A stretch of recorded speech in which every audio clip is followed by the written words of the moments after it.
ग्वालियर से एक सनसनीखेज मामला सामने आया, जहां रिश्ते के चाचा ने एक 21 साल की युवती को अपनी बातों में ऐसा फंसाया कि वो ये समझ ही नहीं पाई कि वो चाचा नहीं बल्कि उसका सबसे बड़ा दुश्मन था। चाचा ने शादी का झांसा देकर न सिर्फ उसकी असमत को लूटा बल्कि उसकी शादी तक तुड़वानी चाहिए।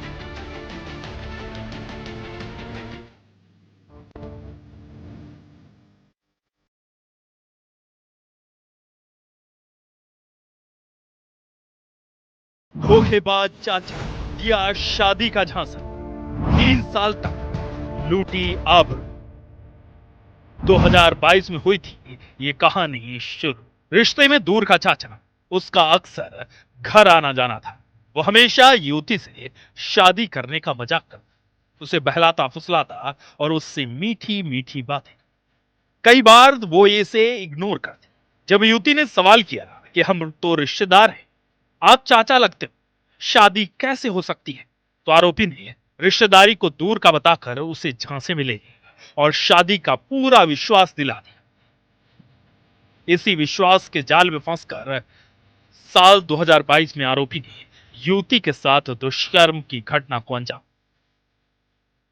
इसके बाद शादी की बातों का हवाला देकर वो हर बार अपने जिस्म की भूख मिटा, युवती को इमोशनल ब्लैकमेल कर 3 साल तक शारीरिक शोषण।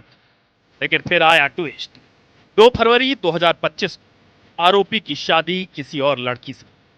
इस बात की जानकारी लगते ही युवती टूट गई।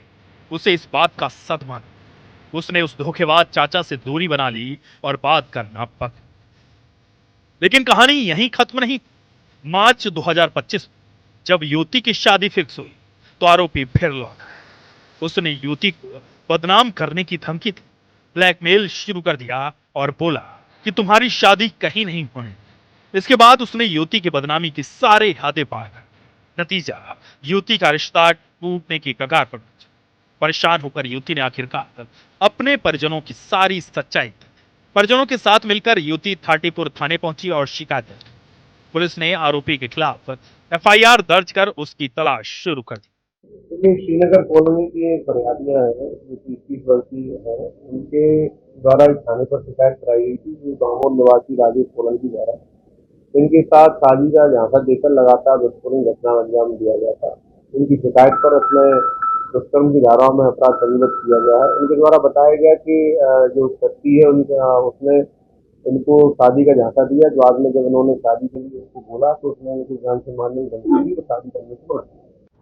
फिलहाल आरोपी फरार है, लेकिन इस घटना ने एक बार फिर रिश्तों की मर्यादा को तार तार कर दी और सवाल उठाए कि क्या रिश्तों के बीच भी परिवार को नजर रखने की जरूरत है?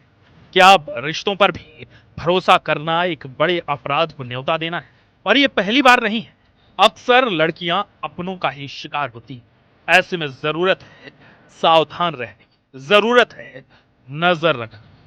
महेंद्र कुशवाहा, IBC 24।